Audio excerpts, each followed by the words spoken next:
ഈ Meenu മുനീറിനെ Tamil Nadu police arrest ചെയ്തല്ലോ, അത് പോക്സോ കേസിലാണെന്ന് തോന്നുന്നല്ലേ? എന്താ ഇത് കൂടുതൽ വിശദാംശങ്ങൾ എന്തെങ്കിലും അറിയായിട്ടുണ്ടോ? തീർച്ചയായിട്ടും മീനു മുനീർ ഈ പറഞ്ഞതുപോലെ നമുക്കറിയാം ഒരുപാട് നടന്മാർക്കെതിരെ രംഗത്ത് വന്ന ഒരാളാണ് മറ്റേ ഹേമ കമ്മിറ്റി റിപ്പോർട്ടുമായി ബന്ധപ്പെട്ട്. അതായത് ബാലേന്ദ്ര മേനോനെ കുറിച്ച് വളരെ മോശമായ രീതിയിലുള്ള പരാമർശങ്ങളാണ് അവരുടെ ഭാഗത്തു നിന്ന് വന്നത്. ബാലേന്ദ്ര മേനോനെ കാണാൻ പോയപ്പോൾ 3 സ്ത്രീകളുമായി അദ്ദേഹം ലൈംഗിക വീഴ്ച നടത്തിക്കൊണ്ടിരിക്കുകയാണ്, മാറി മാറി ചെയ്യുകയായിരുന്നു. പിന്നെ അതിനുശേഷം ഇവരോട് വെയിറ്റ് ചെയ്യാൻ പറഞ്ഞ് ഇവരോട് വന്നും അദ്ദേഹം വളരെ മോശമായ രീതിയിലുള്ള പ്രവർത്തനങ്ങൾ കാഴ്ചവെച്ചു എന്നൊക്കെയാണ് അന്ന് പറഞ്ഞത്. അതിനുശേഷം മീനു മുനീർ വളരെ ശ്രദ്ധ ആകർഷിച്ചിരുന്നു. കാരണം എല്ലാവരും ഇത്തരത്തിൽ പറഞ്ഞ ഒരാൾ ആരാണ് എന്നുള്ള രീതിയിൽ സിനിമയിൽ ചെറിയ വേഷങ്ങളൊക്കെയാണ് ചെയ്തുകൊണ്ടിരുന്നത്, അത്ര ഫേമസ് ഒന്നും അല്ലായിരുന്നു. പിന്നെ സിനിമാ മേഖലകളിലുള്ളവർക്ക് അറിയാമെന്നുള്ളത് ഒഴിച്ചാൽ അല്ലാതെ കേരളത്തിലുള്ള പ്രേക്ഷകർക്കൊന്നും അത്ര പരിചിതമായ മുഖമായിരുന്നില്ല. പക്ഷേ ഈ ഒരു സംഭവം ഇപ്പോൾ എല്ലാവർക്കും അറിയാം. അപ്പോൾ നടി മീനു മുനീറിന് കുരുക്ക് മുറുകും. കാരണം എന്ന് പറഞ്ഞാൽ ബന്ധുവായ പെൺകുട്ടിയെ സിനിമയിൽ അഭിനയിപ്പിക്കാമെന്ന് പറഞ്ഞ് വാഗ്ദാനം നൽകിക്കൊണ്ട് പെൺവാണിഭ സംഘത്തിന് കൈമാറിയതാണ് കേസ്. അതും 14 വയസ്സുള്ള കുട്ടി. വലിയ കേസാണ്. അപ്പോൾ നടിക്ക് അത് വലിയ കുരുക്കായി മാറും. ചെന്നൈ തിരുമംഗലം പോലീസാണ് കേസ് രജിസ്റ്റർ ചെയ്തത്. നടിയെ കേരളത്തിലെത്തിയാണ് കസ്റ്റഡിയിലെടുത്തത്. തുടർന്ന് ചെന്നൈയിലെ രഹസ്യ കേന്ദ്രത്തിലേക്ക് മാറ്റി വിശദമായ ചോദ്യം ചെയ്യലിന് ശേഷം അറസ്റ്റ് രേഖപ്പെടുത്തുമെന്നാണ് അറിയാൻ കഴിയുന്നത്. ചോദ്യം ചെയ്യലിൽ നിർണായക വിവരങ്ങൾ പോലീസിന് കിട്ടിയിട്ടുണ്ട്. 2014 16 വയസ്സ് മാത്രം ഉണ്ടായിരുന്ന പെൺകുട്ടിയെ സിനിമയിൽ അഭിനയിപ്പിക്കാമെന്ന വാഗ്ദാനം നൽകി മീനു ചെന്നൈ തിരുമംഗലത്തെ ഫ്ലാറ്റിലെത്തിക്കുകയായിരുന്നു. ഓഡിഷൻ എന്ന് പറഞ്ഞാണ് കൊണ്ടുപോയത്. അവിടെ ഉണ്ടായിരുന്ന 6 പുരുഷന്മാർ അപമര്യാദയായി പെരുമാറിയെന്നും അഡ്ജസ്റ്റ് ചെയ്യാൻ മീനു ആവശ്യപ്പെട്ടെന്നുമാണ് പരാതി. ചെന്നൈയിൽ നിന്ന് രക്ഷപ്പെട്ട് നാട്ടിലെത്തിയ പെൺകുട്ടി മീനുവുമായി അകന്നു കഴിഞ്ഞു. കേരളത്തിലാണ് ഇവർ പരാതി നൽകിയത്. പിന്നീട് സംഭവം നടന്ന് തിരുമംഗലം പോലീസ് പരിധിയിലായതിനാൽ കേസ് തിരുമംഗലം പോലീസിന് കൈമാറുകയായിരുന്നു. ചെന്നൈ തിരുമംഗലം പോലീസ് ബുധനാഴ്ച രാത്രി ആലുവയിലെത്തിയാണ് മീനു മുനീറിനെ കസ്റ്റഡിയിലെടുത്തത്. ഇവരെ രാവിലെ ചെന്നൈയിലെത്തിച്ചു. നേരത്തെ നടൻ ബാലേന്ദ്ര മേനോൻ നൽകിയ അപകീർത്തി കേസിൽ മീനു മുനീർ അറസ്റ്റിലായിരുന്നു. ഈ കേസിൽ ജാമ്യത്തിൽ ഇറങ്ങിയത് പിന്നാലെയാണ് പുതിയ കേസ്. ബാലേന്ദ്ര മേനോനെതിരെ നടി നൽകിയ ലൈംഗികാതിക്രമ കേസ് തെളിവില്ലെന്ന് കണ്ട് കോടതി അവസാനിപ്പിച്ചിരുന്നു. സിനിമാ മേഖലയിലെ പ്രശ്നങ്ങളെക്കുറിച്ച് പഠിക്കാൻ സർക്കാർ നിയോഗിച്ച ഹേമ കമ്മിറ്റി റിപ്പോർട്ടിലെ വെളിപ്പെടുത്തലുകൾ പുറത്തു വന്നതിന് പിന്നാലെ നിരവധി നടന്മാർക്കെതിരെ മീനു മുനീർ ലൈംഗിക ആരോപണം ഉന്നയിച്ചിരുന്നു. ബാലേന്ദ്ര മേനോനെ കൂടാതെ നടന്മാരായ മുകേഷ്, മണിയമ്പിള്ള രാജു, ജയസൂര്യ, ഇടവേള ബാബു, പ്രൊഡക്ഷൻ കൺട്രോളർ നോബിൾ, വിച്ചു എന്നിവരും തന്നോട് മോശമായി പെരുമാറിയെന്നാണ് നടിയുടെ ആരോപണം. ഒരുപാട് പേർ രംഗത്ത് വന്നിരിക്കുകയാണ്. ബാലേന്ദ്ര മേനോനെ ഭീഷണിപ്പെടുത്തി പണം തട്ടാൻ ശ്രമിച്ച കേസിൽ മീനു മുനീറിൻ്റെ അഭിഭാഷകൻ കഴിഞ്ഞ ആഴ്ച അറസ്റ്റിലായിരുന്നു. കൊല്ലം സ്വദേശി സംഗീത് ലൂയിസിനെയാണ് കൊച്ചി സൈബർ പോലീസ് പിടികൂടിയത്. ആലുവ ദേശത്തെ ഫ്ളാറ്റിൽ നിന്നും ബുധനാഴ്ച രാത്രിയാണ് തമിഴ്നാട് തിരുമംഗലം പോലീസ് കസ്റ്റഡിയിലെടുത്തത്. നെടുമ്പാശ്ശേരി പോലീസ് സ്റ്റേഷൻ പരിധിയിലാണ് മീനു മുനീർ താമസിക്കുന്നതെങ്കിലും അവരെ അറിയിക്കാതെ തമിഴ്നാട് പോലീസ് നേരിട്ടെത്തി കസ്റ്റഡിയിലെടുക്കുകയായിരുന്നു. ഇനിയിപ്പോൾ തമിഴ്നാട്ടിലേക്ക് കൊണ്ടുപോയി രഹസ്യ കേന്ദ്രത്തിൽ എത്തിച്ച് ചോദ്യം ചെയ്യുകയാണ്. ഇനിയിപ്പോൾ കുരുക്ക് മുറുകാനുള്ള സാധ്യതയാണ് മുന്നിൽ കാണുന്നത്. ഏതായാലും മീനു മുനീറിൻ്റെ കാര്യം കട്ടപ്പോകയാവുന്നുള്ള കാര്യത്തിൽ തർക്കമില്ല. ഏതായാലും ഉദ്ധവിന് നല്ല പരിചയമുണ്ടല്ലോ, മീനു മുനീറിൻ്റെ സൗഹൃദമൊക്കെ ഉള്ളതാണല്ലോ. എന്താണ് അവരുടെ ഒരു രീതി എങ്ങനെയാണ്? അല്ല, അവരുടെ രീതി എന്ന് വെച്ച് കഴിഞ്ഞാൽ അവർ ഈ എങ്ങനെയെങ്കിലും ഫേമസ് ആവുക എന്നൊരു രീതി അവർക്കുണ്ട്. മുൻപ് ഇതുപോലെ തന്നെ അവരുടെ ഫ്ലാറ്റിൽ ഒരു ഇഷ്യൂ ഉണ്ടായപ്പോഴാണ്, ഞാൻ നേരത്തെ ചാനലിൽ വർക്ക് ചെയ്യുന്ന സമയത്താണ് അവരെ പരിചയപ്പെടുന്നത്. അവർ ഫ്ലാറ്റിൽ ഓണറുമായിട്ടൊരു ഇഷ്യൂ ഉണ്ടാകുന്നു.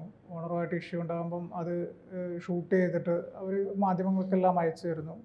അപ്പം നമ്മളറിയുന്നത് ഒരു നടിയെ ആലുവയിൽ ആക്രമിച്ചു എന്നുള്ളതാണ് അറിയുന്നത്. അപ്പം ഇവർ നമ്മളെ വിളിച്ചിട്ട് ഇങ്ങനെ എന്നെ ഇവിടെ ആക്രമിച്ചു, ഞാൻ ഇന്ന ആർട്ടിസ്റ്റാണ്, അപ്പോൾ ആക്രമണം നേരിടേണ്ടി വന്നിട്ടുണ്ട്, നിങ്ങളതൊന്ന് വാർത്തയാക്കി സഹായിക്കാവോ എന്നാണ് ഇവർ ചോദിക്കുന്നത്. അപ്പം നമ്മൾ പോകുന്നു, എന്താ സംഭവം നോക്കിയപ്പോൾ ഫ്ലാറ്റിൻ്റെ ഇഷ്യൂ ആണ്, വേസ്റ്റ് മാനേജ്മെൻറ്റ് ഇല്ലാത്തതിൻ്റെയും അങ്ങനെ കുറച്ച് ഫ്ലാറ്റിൽ സ്വാഭാവികമായിട്ട് ഉണ്ടാകുന്ന കുറച്ച് ഇഷ്യൂസാണ്. പക്ഷേ ഇവരും ഓണറുമായിട്ട് പറഞ്ഞ് തർക്കമായി, ബിൽഡിംഗ് ഓണർ ഈ ഫ്ലാറ്റ് ഓണറുമായിട്ട് ബിൽഡറുമായിട്ട് പറഞ്ഞ് തർക്കമായി. ബിൽഡർ ബിൽഡിങ്ങിനകത്തേക്ക് കയറാൻ നോക്കുമ്പോൾ ഇവർ ഗേറ്റ് പൂട്ടുന്നു. അങ്ങനെയൊക്കെയുള്ള ഒരു തർക്കത്തിൻ്റെ ഒരു സംഭവമാണ്. അപ്പം അന്ന് പോയി പരിചയപ്പെട്ടപ്പോഴാണ് ഇവർ പറഞ്ഞത് ഞാനൊരു നടിയാണ്, മലയാളത്തിൽ ഇങ്ങനെ കുറച്ച് പടങ്ങളൊക്കെ ചെയ്തിട്ടുണ്ടെന്ന് പറഞ്ഞാൽ ഒരു ഫോട്ടോസും വീഡിയോസൊക്കെ കാണിച്ചു. അതിൻ്റെ എന്നോട് ഞാൻ തമിഴ് സിനിമയിലാണ്, എൻ്റെ ആരാധകർ മുഴുവൻ തമിഴ്നാട്ടിലാണ്, അവിടെ എനിക്ക് ഭയങ്കര ആരാധക വൃന്ദങ്ങളുണ്ട്. അപ്പം ഞാൻ വിചാരിച്ചു വലിയ സംഭവമായിരിക്കും എന്ന് വിചാരിച്ചു. പക്ഷേ അത്ര വലിയ സംഭവമൊന്നുമല്ല. അവർ പിന്നീട് ഈ ഹേമ കമ്മിറ്റി റിപ്പോർട്ട് വന്നതിന് ശേഷമാണ് ഇവരിങ്ങനെ ഓരോ ആളുകൾക്കെതിരെ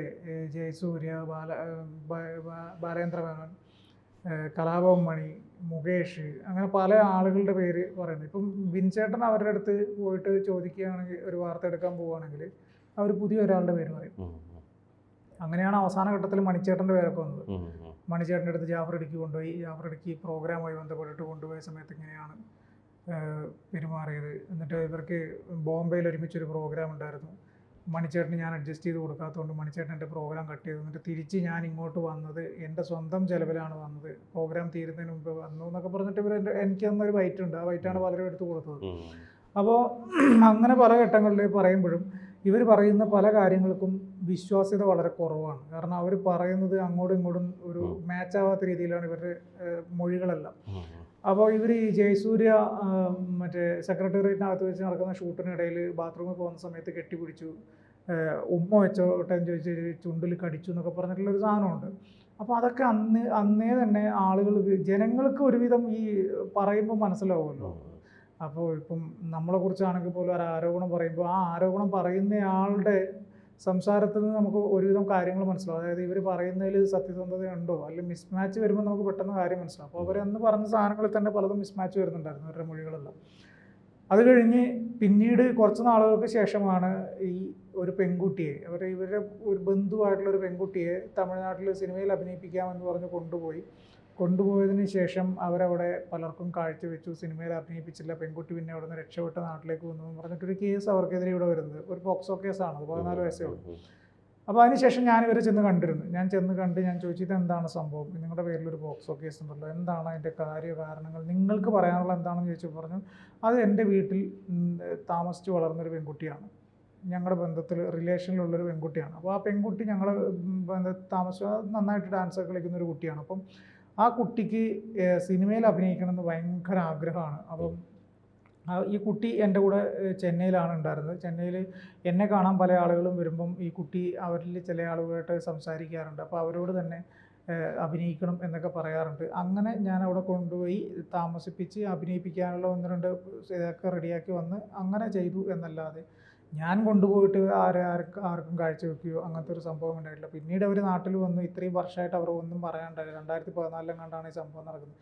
അവർ നാട്ടിൽ വന്ന് പിന്നീട് വലിയ കോണ്ടാക്ട് കാര്യങ്ങളൊന്നുമില്ല, കുട്ടി പഠിക്കാൻ പോകുക അങ്ങനെ എന്തൊക്കെ ചെയ്തു, സിനിമയിലൊന്നും ആയില്ല, അവർ പോയി, അതൊക്കെ കഴിഞ്ഞു. ഇപ്പോൾ 2024, 23 ആയപ്പോഴാണ് ഇവർ പതുക്കെ ഈ കാര്യങ്ങൾ സംസാരിച്ചു വരുന്നത്. ഇപ്പോൾ ആണ് എനിക്കെതിരെ കേസ്, അത് കഴിഞ്ഞ വർഷമാണ് ഈ കേസ് വരുന്നത്, എനിക്കെതിരെ കേസ് വരുന്നത്. അത് പറയുന്നതിൽ യാതൊരു അടിസ്ഥാനവും ഇല്ലാത്തൊരു സംഭവമാണ്. ആ കേസ് ഞാൻ കോടതിയിൽ കണ്ടോളാം, അതൊരു വിഷയമില്ല എന്ന് ഇവർ ഈ മീനു മുനീർ അന്ന് ഞങ്ങളുടെ അടുത്ത് പറഞ്ഞ കേസാണ്. പക്ഷെ പിന്നീട് ആ കേസിനെ കുറിച്ച് വലിയ സംസാരമോ കാര്യങ്ങളോ ചർച്ചകളോ ഒന്നും മാധ്യമങ്ങളിലോ ഒന്നും ഉണ്ടായിരുന്നില്ല. മീനു മുനീർ തന്നെ വല്ലപ്പോഴും എന്തെങ്കിലും അന്വേഷണവുമായി ബന്ധപ്പെട്ടുള്ള പോലീസിൻ്റെ നടപടികൾ വരുന്ന ഘട്ടത്തിലാണ് മീനു മുനീറിൻ്റെ പേരും സംസാരവും ഒക്കെ വരുന്നത്. അപ്പോൾ ഈ മീനു മുനീറിൻ്റെ കേസിൽ ഇപ്പോൾ ആലുവയിൽ വന്നിട്ട് തമിഴ്നാട് പോലീസ് അറസ്റ്റ് ചെയ്ത് കൊണ്ടുപോയത്. സാധാരണഗതിയിൽ അത് നെടുമ്പാശ്ശേരി പോലീസ് സ്റ്റേഷൻ പരിധിയിലാണ് എന്നാണ് ഞാൻ മനസ്സിലാക്കുന്നത് ഇവർ താമസിക്കുന്നത്. കാരണം ദേശം കുറേ അങ്ങോട്ടാണ് ഇവർ താമസിക്കുന്നത്. അപ്പോൾ ഈ അവിടെ വന്നിട്ട് നെടുമ്പാശ്ശേരി പോലീസിനൊന്നും അറിയിച്ചില്ല. ഇവർ ബുധനാഴ്ച രാത്രി വന്നിട്ട് ചെന്നൈയിൽ നിന്ന് വന്ന പോലീസ് സംഘം ഇവരെ അറസ്റ്റ് ചെയ്ത് കൊണ്ടുപോയി എന്നുള്ളതാണ് അറിയുന്നത്. അപ്പോൾ ഇവരുടെ അറസ്റ്റ് ഇപ്പോൾ നടന്നിട്ടുണ്ട്. ഇനിയിപ്പോൾ അവരുടെ മൊഴിയെടുപ്പും കാര്യങ്ങളൊക്കെ നടക്കുകയാണ്. അപ്പം അതിനുശേഷമായിരിക്കും ഈ കേസുമായി ബന്ധപ്പെട്ടുള്ള ഇവരുടെ റിമാൻഡ് ചെയ്യുന്നതും മറ്റു നടപടികളിലേക്കും പോവുക.